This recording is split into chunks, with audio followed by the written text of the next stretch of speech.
The nervous system does not evaluate life through meaning, goodness, or intention. It does not sort experience into categories like positive or negative, success or failure. Those distinctions belong to cognition.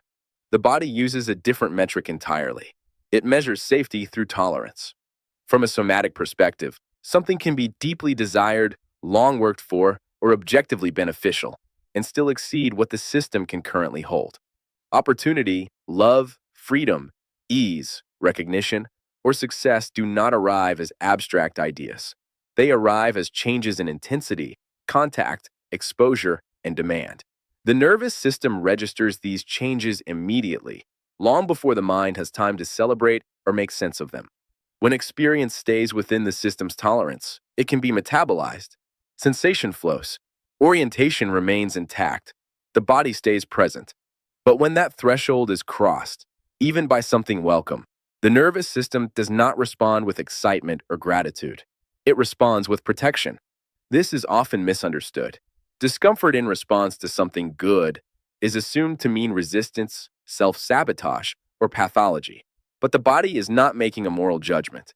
It is tracking load. How much sensation is arriving? How much uncertainty? How much visibility, responsibility, or openness is now required? And can the system stay regulated while meeting it? Goodness does not bypass physiology. Relief does not automatically register as safety. A long-awaited change can still feel abrupt to the nervous system because the body learns through gradual contact, not reassurance.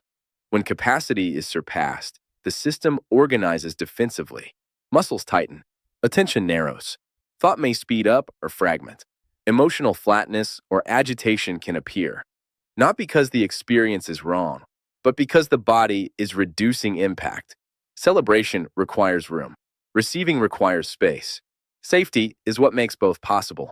This is why people sometimes feel neutral, anxious, or unsettled after things improve. The nervous system is not confused. It is recalibrating. It is assessing whether this new level of contact can be sustained. Safety is not a belief. It is a state. The nervous system does not respond to assurances that something is good. It responds to whether the present conditions can be met without overwhelm. Value does not regulate the body. Capacity does. Seen this way, discomfort is no longer evidence of failure or ingratitude. It is information about timing, about pacing, about the difference between what has changed externally and what has reorganized internally. The body is not rejecting what has arrived. It is measuring whether it can stay with it. Nothing more is required for this to be understood. Achievement is often assumed to bring relief. Once something is accomplished, pressure should ease, orientation should improve, and the body should finally be able to settle. But for the nervous system, achievement is not a conclusion. It is a change in conditions. What achievement reliably does is expand the field the system must hold. More visibility, more responsibility, more consequence, more exposure to uncertainty. Even when these expansions are welcome, they alter the internal landscape the body has been organized around. Before achievement, many systems rely on effort, structure, urgency, or pressure as stabilizing forces. These are not just habits of thought. They are regulatory strategies. Effort narrows focus. Pressure creates momentum. Structure reduces ambiguity. Together, they give the nervous system something predictable to organize around. When achievement arrives, those familiar anchors often loosen or disappear. The goal is no longer ahead. The chase pauses. The organizing tension drops. And in that drop, the nervous system can lose its reference points. From the outside, this can look paradoxical. The workload may decrease. The threat may be gone. The environment may be safer.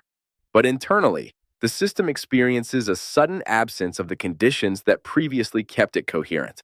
What once felt stabilizing, strain, urgency, self-demand, is no longer required in the same way. The body has not yet learned how to orient without them. This is why success can feel destabilizing.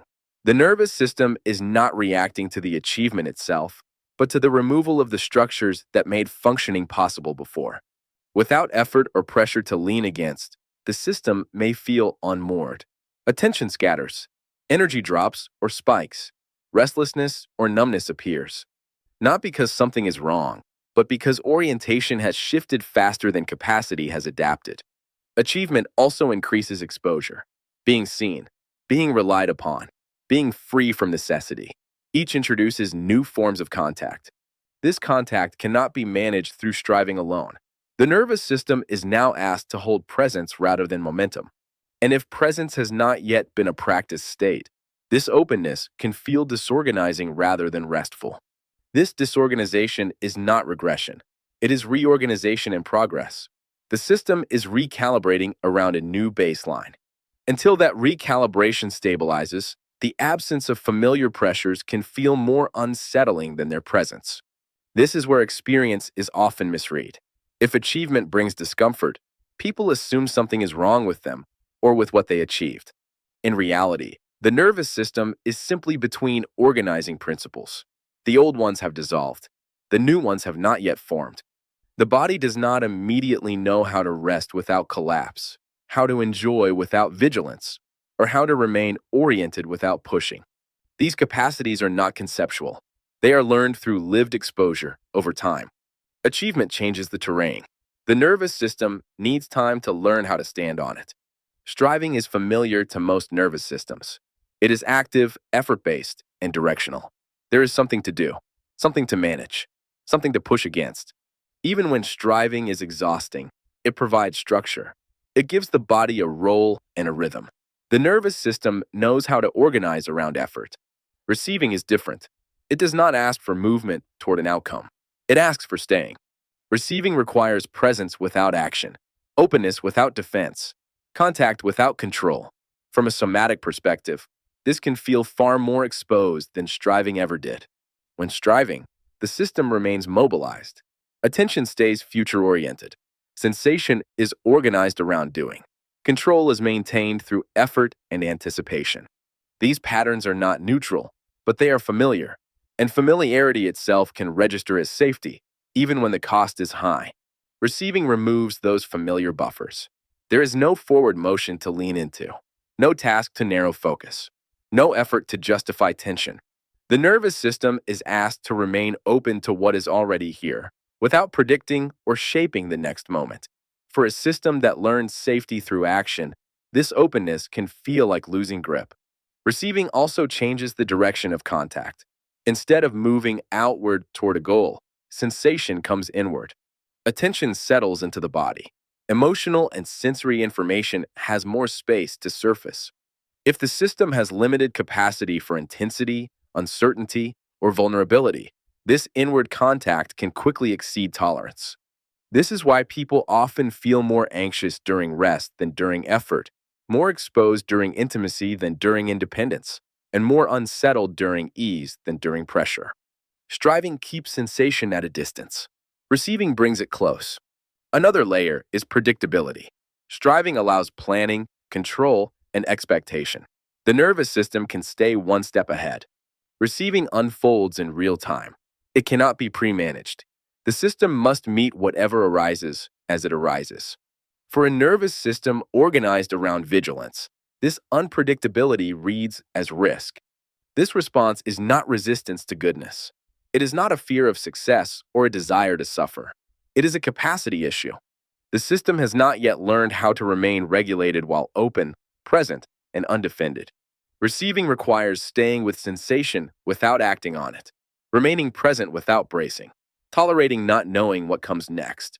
These are learned capacities, not moral achievements. They develop through repeated, titrated contact with openness that does not overwhelm. Until that capacity is built, receiving can feel like standing without armor. The body tightens not because receiving is wrong, but because openness exceeds what feels manageable. This is why striving can feel safer than ease, even when ease is long desired. The nervous system chooses the strategy it knows how to survive with. Receiving asks the system to trust a state it has not yet embodied. Nothing is broken in this. The body is not confused.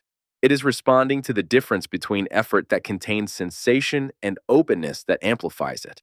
When something good arrives and the body does not relax into it, the reflex is often to assume a problem. The mind looks for causes, explanations, or corrections. Why doesn't this feel better yet? What's blocking it? what needs to be worked through so the system can finally settle. From a somatic perspective, this framing is already misaligned. Unsafety in the presence of positive change is not evidence of dysfunction. It is evidence of timing. The nervous system is registering a lag between what has changed externally and what has reorganized internally. The body does not integrate change at the speed of insight or circumstance. It integrates through contact, through repeated exposure that does not overwhelm, through lived evidence that a new level of intensity, openness, or responsibility can be held without collapse or threat. Until the evidence accumulates, the system remains cautious. This caution is often mistaken for resistance. But the nervous system is not saying no to what has arrived. It is saying not yet fully. It is pacing the intake of experience so coherence can be preserved. Protection, in this context, is not rejection. It is regulation. When unsafety is treated as something to fix, pressure is added to a system already near its edge. Efforts to reassure, analyze, or push through discomfort can unintentionally increase load. The body does not settle because it is told everything is fine. It settles when it discovers, through experience, that it can remain present without overwhelm. This is why explanation has limited impact here. Insight may clarify what is happening, but it does not complete the process. Capacity does not expand because the system understands something. It expands because the system stays in contact long enough to learn that contact is survivable. Lag is a natural part of growth. External change often moves faster than internal adaptation, especially when what arrives involves greater freedom, visibility, or ease. These conditions remove familiar constraints and require a new form of stability, one not built on effort or vigilance. Nothing has gone wrong when comfort trails success. The absence of immediate ease does not mean the experience was premature or mistaken.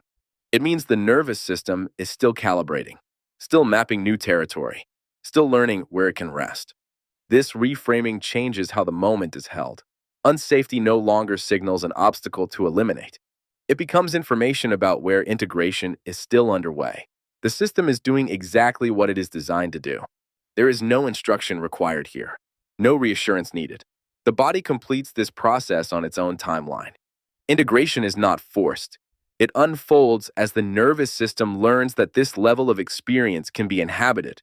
And in that learning, something settles, not because it was fixed, but because it was given time to catch up.